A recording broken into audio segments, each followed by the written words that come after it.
And remember, you told me through text, ayaw mong maipit doon sa mga nag-uumpugang mga malalaking mga bato. So tell us, sino yung mga taong ito na binigyan mo ng cheque? Parang wala siya sa 10. Mga I'm not sure po eh. 8, 7, 6, I'm really sorry 5, po. 4. Hindi ko pa talaga Okay, sure. wait. Kasi we will be able to find out. Ito na nga, Dan Fernandez, haharap ngayon sa reklamong paglabag sa right to counsel at right to remain silent and right against self-incrimination na sinampa ni Cassandra Leong. Pero bago ang lahat, maaari kayong mag-subscribe para maging updated sa mga issue at bagong mga balita. Matatandaan nga, sa nagdaang mga pagdinig, ay binanggit nga ni Dan Fernandez na nagte-text umano sila nitong si Cassandra Leong na sangkot sa Pugo Operation. At dito nga ay napagkaalamang may pagnanais pala itong si Dan Fernandez kay Cassandra Leong. Kaya niya ito iniipit para may dahilan siyang lapitan ito. Dan Fernandez sinampahan ng patong-patong na kaso. Narito ang buong detalye. For now, Mr. Chairman. Okay, thank you. Okay. The next to interpolate is Congressman Dan Fernandez. Okay, thank you so much. Briefly lang po. Cassandra, question ko sa ito. So, before I move for the withdrawal of your, when we cited you in contempt, later on, the members wanted to withdraw that contempt order. But for the meantime, I'll be asking you a very serious question. Since nag-issue na ng waiver si Ronaldin Baterna doon sa checking account that according to her, yung checking account na yon, lahat ng mga cheque, pinirmahan niya, ibinigay niya sa iyo. And that was testified by Ronaldin Baterna. So hawak mo lahat ng mga cheque, control mo na yung checking account. So, ang tanong ko sa iyo, millions of pesos entered that checking account. Kani-kanino mo inisyo ang mga checking ito? Okay, ulitin ko, Cassie. Simple lang to. Merong checking account si Ronaldin Baterna. And she told us that mag-i-issue siya ng waiver. So in other words, makikita na namin yung through AMLAC, makikita na natin yung mga laman, kung sino mga nag-issue, sino ang pumasok na pera. So in other words, yung checking yon, ibinigay niya sa iyo, signed by her. So in other words, control mo yung checking yon. So ngayon tanong, sino-sino ang mga inisyuhan mo ng mga checking yon for many years and for many millions that entered that checking account? And remember, you told me through text, ayaw mong maipit doon sa mga nag-uumpugang mga malalaking mga bato. So tell us, sino yung mga taong ito na binigyan mo ng cheque? Okay, pwede na po magsalita. Regarding naman po sa mga cheque is, I think kung hindi po nagkakamali sa mga rental po siya ng mga house po or condo. Yeah. Pero Rentals if na? million, I'm Oo. not sure po. Kasi, Cassandra, no, millions of pesos ang dumaan doon sa checking account. And aside from that, how many bank accounts do you have? Be truthful, Cassie. We'll double check it po. 10?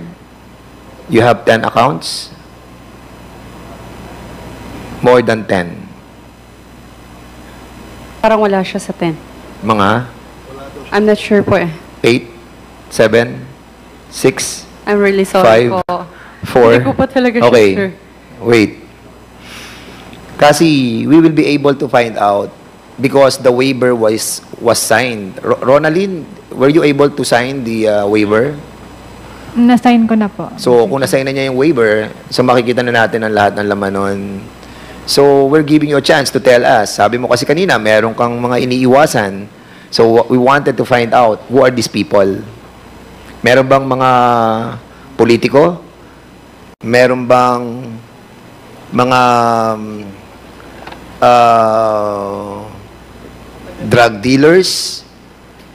Meron bang malalaking mga Chinese personalities? Ha? Sige, ano, okay, go ahead. Go ahead.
Boss, Okay, thank you so much.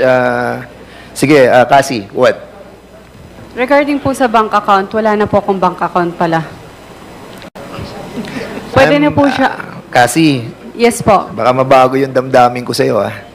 Ang sinasabi ko, during that time, di ba, kahit sabihin mong wala ka ng bank account ngayon, before that you were a executive assistant of the Lucky South 99 since 2019, and then now that you are the beneficial owner of the Whirlwind Corporation with 58% ownership. Are you going to sign a waiver? Proof na wala na po akong account. Na wala ka ng account. No, Yes. we're not asking that. What we are asking is that you're going to sign a waiver telling us that we can check yung mga inisyuhan mo mga cheque sa mga personalities that involved in that Porac Pogo. Attorney Tapasio.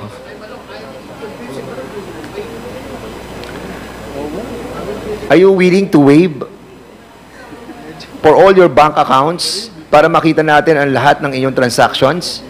Kasi we are talking about, kasi nagsimula ka na ng being truthful. Kanina, actually, we are all amazed, ha? Dahil you can speak truly, eh. And now, nagkakaroon ka ng apprehension. Don't. Wag. Kasi the trust is with you right now. So, ituloy mo lang. Ituloy mo lang, please. Sige, go ahead. Point of order, Mr. Chair. Mr. Chair. Are we who's the resource person? Because I'm getting confused. okay, the point of order of Congressman Suarez is he is asking who is the resource person. Is it the council? Yes, because or Ms. Cassandra? I think the question was directed to Ms. Ong, and yet it seems like there's somebody else answering the question. So can I just please be informed as to who's supposed to answer the question, Mr. Chair? Okay, please, we'd like to ask Attorney Topacio to refrain from feeding the answers to Ms. Cassie Ong. And before we ask Congressman Fernandez to proceed, there's a short, very, very short interjection by the Senior Deputy Speaker, Don Gonzales. You are recognized. Thank you, Mr. Chairman. Miss Cassandra Ong, ngayon wala ka ng account, di ba? Previously, in siguro past 6 months, 1 year, 2 years, ano ang ginagamit mong account name? Your name, the corporation, how many? Meron pong name ko. Oo Meron nga, pong kung corporation. Okay. Meron din po yung kay Ronalyn. Okay. Baterna. Tatlo, okay. I think yun lang po. Tatlo. So, Opo. number 1, your personal account. Yes po. Number 2, the corporation, the corporate account. Yes. What is the name of your corporate account? Wordwin. Wordwin. Po. Wordwin. Number 3, kay Baterna. Yes. Can I explain kung bakit kay Baterna po? Please. Kasi I think yung mga checking niya is sa rental lang po. Kasi sometimes wala po ako sa Pilipinas. So para mas maging siya yung pinapaano ko ng mga check. Pero makikita niyo rin po naman yan dahil nag-sign naman po siya ng waiver. In your recollection, Rental po ng mga condo. no. In your recollection, nung nag-i-issue ka ng cheque at nung nag-wire ka ng pera, magkano yung pinakamalaking dineposit mo? From corporation, from personal to other person, or to other corporations? We'll double check it po. I'm not sure about that po. Sa iyong pag-iisip, siyempre kung mag-issue ka ng cheque, magde-deposit ka ng pera, ballpark figure, para at least meron lang kaming idea. Much better na lang po i-check ko muna, Mr. Chair. Thank you, Mr. Chairman. Okay, kasi the waiver that was issued by Ronaldine Baterna for the AMLAC to see all the bank transactions. So the waiver that you are trying to secure from us is the waiver of that you don't have an account anymore. Yun ang sinasabi ng kanina ni Atty. Topacio. Am I right? Pwede pa ulit po. Yes. Pwede pa kayo ulit po, Okay. Mr. Chair. Sorry. So, kasi ang sinasabi mo kanina kasi parang nagwe-wave ka doon sa right na malaman namin na wala ka ng mga bank accounts. Yes po. So, hindi yun ang hinihingi namin kasi. Ang hinihingi namin, waiver mo para makita ng AMLAC kung ano ang lahat ng bank transactions nung mga bangko mo. Yun ang hinihingi namin para malaman namin kung saan pumunta yung mga pera na pumasok sa bangko mo. Naintindihan mo yun, Cassie? Yes po, Mr. So, are Chair. you willing to sign a waiver for that matter? Mag-consult muna ako sa lawyer ko, then balikan ko na lang po ang committee if Kasi I'm willing ang or waiver na binigay ni Ronaldine Baterna, it's all about the checking account that is under her name. Your waiver is so important to us, to all your bank accounts. So we can see the transaction, where the money goes and where the money comes. You want to consult? Can I interject, Mr. Chairman? Mr. Chairman, with your respect, Ms. Baterna, ilang checking account meron ka? Isa lang po, Mr. Chair. Anong bangko? China Bank po. Wala ka bang corporate account? Wala po, Mr. Chair. Sigurado ka yung personal account mo lang ang ginagamit mo? Yes po, Mr. Chair. Alam ba ni Cassandra Ong yung personal account mo? Hindi po, yung checking account lang po. May instance na ba na nag-deposit sa account mo si Cassandra Ong? Hindi po. Hindi pa po.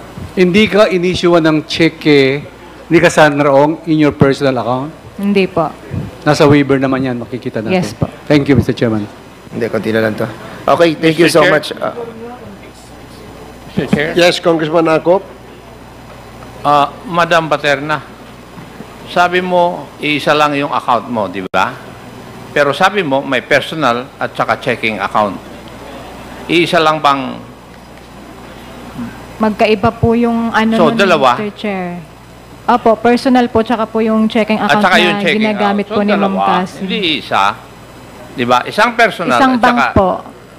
isang checking account. Opo, isang bank. Pero, Kasi pwedeng ako, may savings account, may checking account ako, pero iisang bangko. Ganun ba? Yes po, Mr. Chair. Thank you, Mr. Chair. kasi it's hard to believe, it's hard to believe that a while ago, you were thinking so deep, thinking about your bank accounts, it turned out na meron ka lang dalawa. Tama? Isa lang ang bangko mo, China Bank. May savings ka and meron kang checking account. Am I right? So isang bangko mo lang, China Bank lang. Yes po. China Bank. And pero hindi I ko was sure. asking you a while ago, I'm asking you, how many bank accounts do you have? Hindi mo siya masagot, di ba? Hindi, I mean, I'm trying to lay down my predicate. Parang, it's hard for you to answer that you have more than one bank accounts. Alam mo, kasi napapaniwala mo na kami dito, sana nagsasabi ka ng totoo that your accounts is more than one. Can I explain po? Yes. Kasi tinanong niyo po ako kanina kung ilan yung total banks account ko. Tama po ba? Yes. So, hindi ko sure kung ilan po yung total. Lahat So ngayon, ng bank account so ko. ngayon, isa lang talaga? Isa lang po yung bangko, pero I'm not sure kung ilan po yung... Okay. So, isa lang ang Account. bangko mo, but you have many accounts in that bank. Opo. So, China Bank lang yon, tapos iba't ibang account number. Tama? Yes. It's all under your name? Like what I said po, meron pong under my name, meron din po sa corporation po. So, more or less, how many accounts? Yun lahat ng yon. Let's say mga 2 or 3, pero I'm not sure. Okay. Kasi, excuse me, kay Mr. Chairman, sabi mo, iba pa yung kay Rowelyn Baterna account. Ginagamit mo rin ba yung account ni Miss Baterna? Ginagamit lang po siya sa rental ng condominium, ganun po, and sa space po. Pero other than that, you can check it naman po. Kasi po, para maging tag po dito, mabilis yung transaction, siya po yung checking account niya po yung pinang-i-issue namin. Ilang beses ka na nag-wire from the Philippines to abroad? Ilang beses ka na nag-wire from your account to abroad? Never po.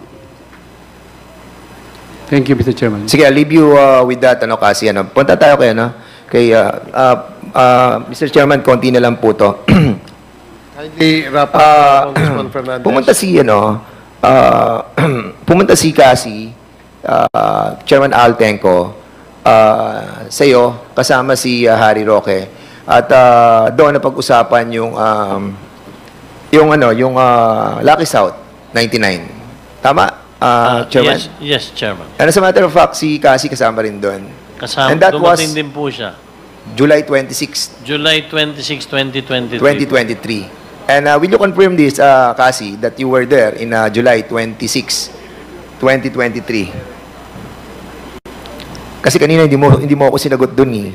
Di ba? July 26, 2023, you were there, correct? Isang beses po, Yes. pero I'm not sure sa date. Yeah. And as a matter of fact, sabi ni Altenco, merong binayaran na tungkol sa Lucky South 99 Corporation. Meron po. So, you paid nung sa Lucky South 99. Same that day na nag-visit Yes. kami kay Chairman Antek. At yun yung naging topic nyo na babayaran yung mga problema ng Lucky South 99. Yes po. Yes, so... did you talk about the Whirlwind Corporation? No. No. So in other words, Mr. Chairman, Mr. Harry Roque is lying. Because during the investigation that we conducted 2 weeks ago, he said that Altenco, Cassie, and Attorney Harry Roque were talking about the Whirlwind Corporation. But you are telling us right now, Chairman Al, that walang Whirlwind Corporation na pinag-usapan doon. It's all about Lucky South 99. Yes. Am I correct? It was all about Lucky South 99. And as a matter of fact, Cassie, since ikaw yung authorized representative ng Lucky South 99, Attorney Harry Roque was included in the structural organization of that company. Am I correct? He is the legal of Lucky South 99. Ayun po yung nagkamali po yung mga staff regarding dyan po. Kasi po, they expect, akala po nila na si Attorney Harry Roque po yung legal. Okay, so hindi siya yung legal mo na nakalagay doon? Hindi po. Ikaw ba nag-submit ng mga application form sa PACOR? Hindi po. Sino nag-submit? Pwede pa check sa record. Or, No, I mean, the application form was all given sa inyo. Siyempre, ako yung aplikante at ako yung authorized representative. And in accordance sa kanilang application form, kung sino yung authorized representative, siya magdadala noon sa PAGCOR. That's the procedure, correct, Chairman Altenca? Ganun nga po. So, if you are the authorized representative, dadalin mo ngayon yung application form together with the organizational chart, including the name of Attorney Harry Roque, who is the legal of the Lucky South 99. So, ngayon sinasabi mo na hindi siya kasama. hindi po. Okay. So, in other words, Hindi din po ako yung, sorry. ano na? Hindi din po ako yung nagpasa ng paper na yun sa... So, somebody ang nagdala doon. Yes po, nagkaroon lang sila siguro ng mistake for that po. Okay. Last